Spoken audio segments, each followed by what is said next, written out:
Well, good morning again, friends. Isn't it amazing to have the River Rock Band with us this morning?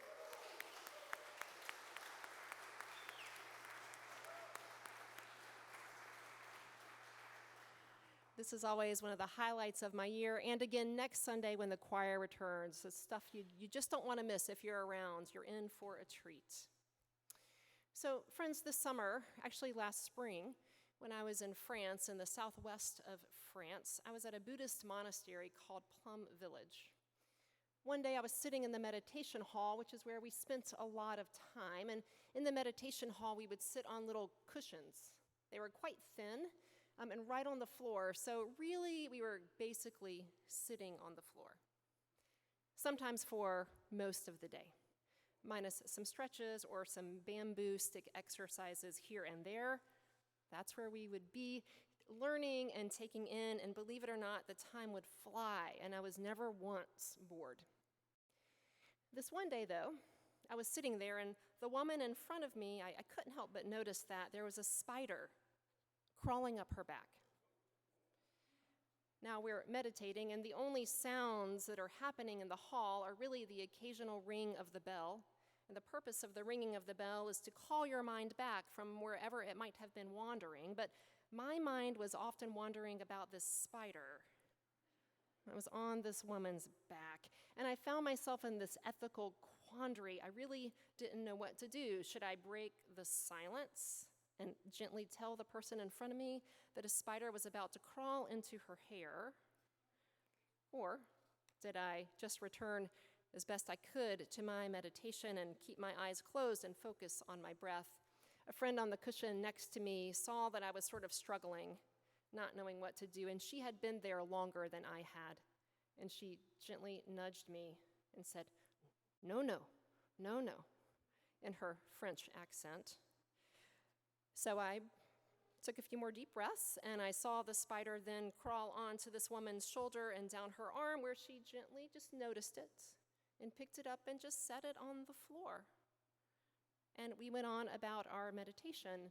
Later that evening, we would have the larger talk from the nuns there about the interconnectedness of all things that is a central tenet of Buddhism. The brotherhood, the sisterhood, the siblinghood of every created thing.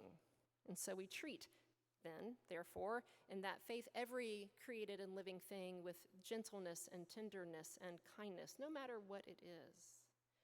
Now, I was pretty on board with that because that's really a central tenet of Christianity as well, is that we are interconnected and we treat every living thing with reverence, with respect, realizing that life flows through that too. However, I might now and then scoop up a bug with a magazine and gently help it find its way outside rather than let it crawl on me. And I must confess, I don't hesitate to do what I need to protect myself from mosquitoes. I won't tell my Buddhist friends that. But as was the case with a lot of things for my time at the Buddhist monastery, I found many places of overlap between our faiths. And on this day, after the spider thing that night, I was laying in bed and I kept thinking about this particular passage of our Bible, which is Genesis 2. I kept thinking about it because I love this particular creation story. Because in this story, after God forms Adam out of the dust and the mud of the earth, God realizes, this human creature needs a partner. Needs a helper is what our translations mostly say, but really the better translation is needs a mighty helper.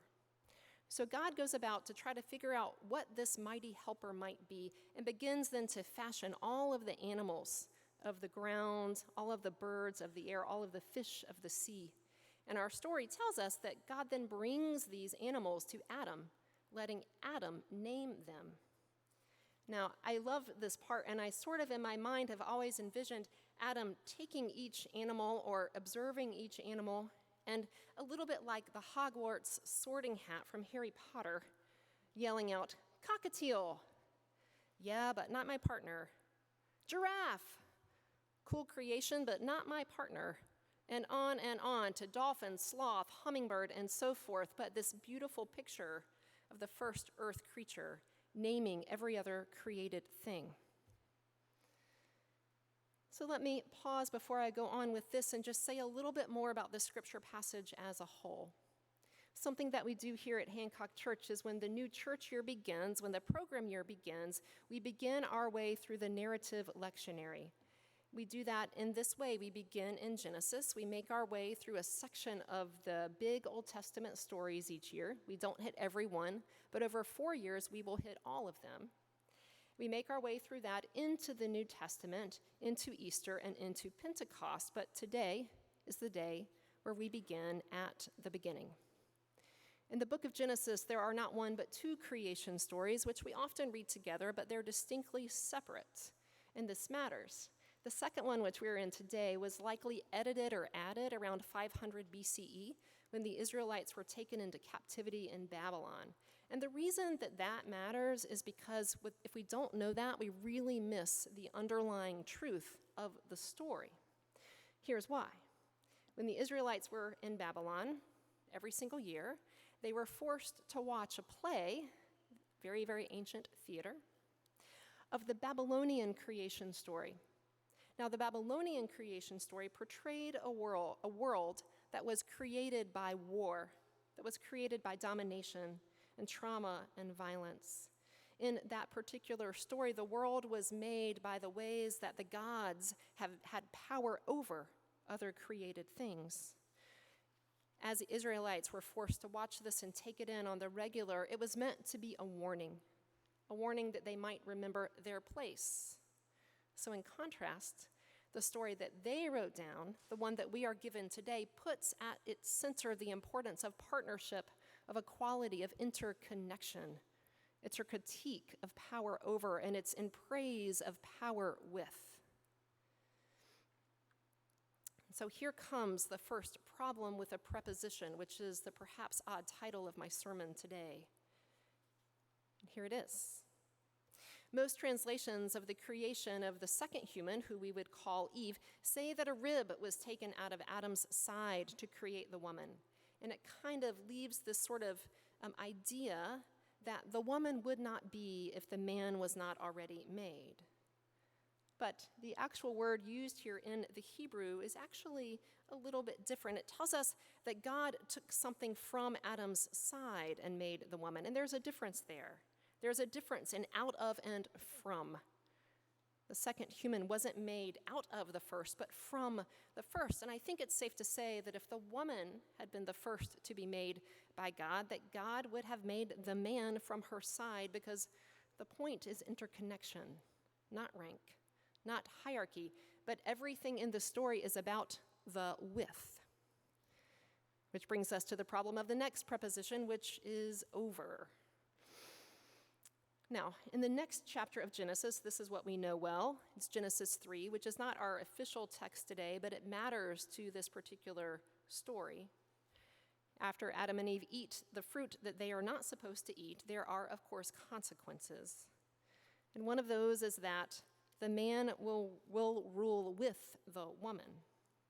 Most translations say the man will rule over the woman, but most scholars now agree that it's a pretty far stretch to make this particular Hebrew word and the way it's constructed mean over, perhaps an agenda of translators and the culture and Christian tradition as we know it, but in truth, it's more with. The man shall rule with the woman. They shall steward the earth and all living things together as partners. Might be a little harder than it would have been before. Now they'll have to toil to live off the land that they were given, and having babies might hurt. Those are some of the consequences. But they do it with one another, together as partners, not as ruler and subject.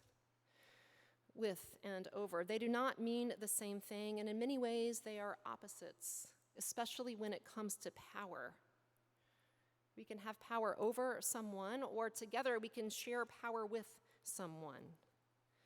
And this, my friends, is at the heart of what we seek to live as the family of faith of Hancock Church. Power with. And power with is also what we seek to create in the community and the world through everything that we do, through all of our justice work, whether that is working in the interfaith garden, whether that is working for mental health access through the Greater Boston Interfaith Organization, whether that's working to become more anti-racist or working to give coats to people who need them this winter, or working to comfort our own in the midst of the journey of life. It is all about the with. In every single aspect of our mission, we seek to build the lovingly indomitable force of power with. We aspire to walk our spiritual paths together, to cherish one another, to work for the common good, to build community in a diverse world, and to protect the earth. Those are our mission points, in case you missed it. But our first mission point, the one that comes before all of those, is this: that we seek to worship God with all our hearts and our minds. That is primary.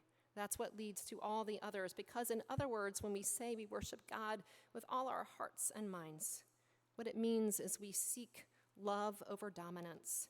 We choose faith over certainty. We choose vulnerability over walls.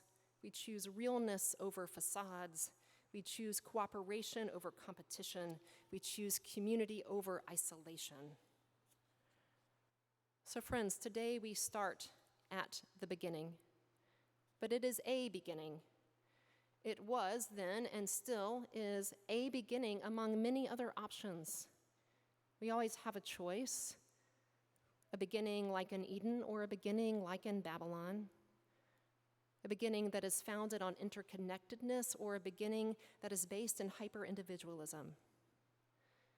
And this is the choice that we make every single day in a world that mostly rewards power over. And yet, the only thing that remains true when the dust settles from any clash of forces who are vying for control is that there is no winning unless we all win. As we start this new church program year, you're invited to a beginning.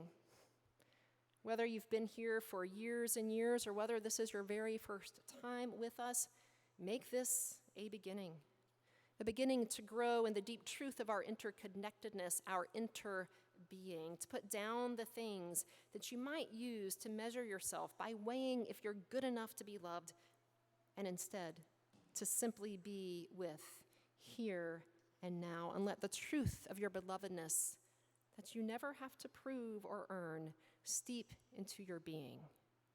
That is what we do together. Let us choose a beginning like this. May it be so.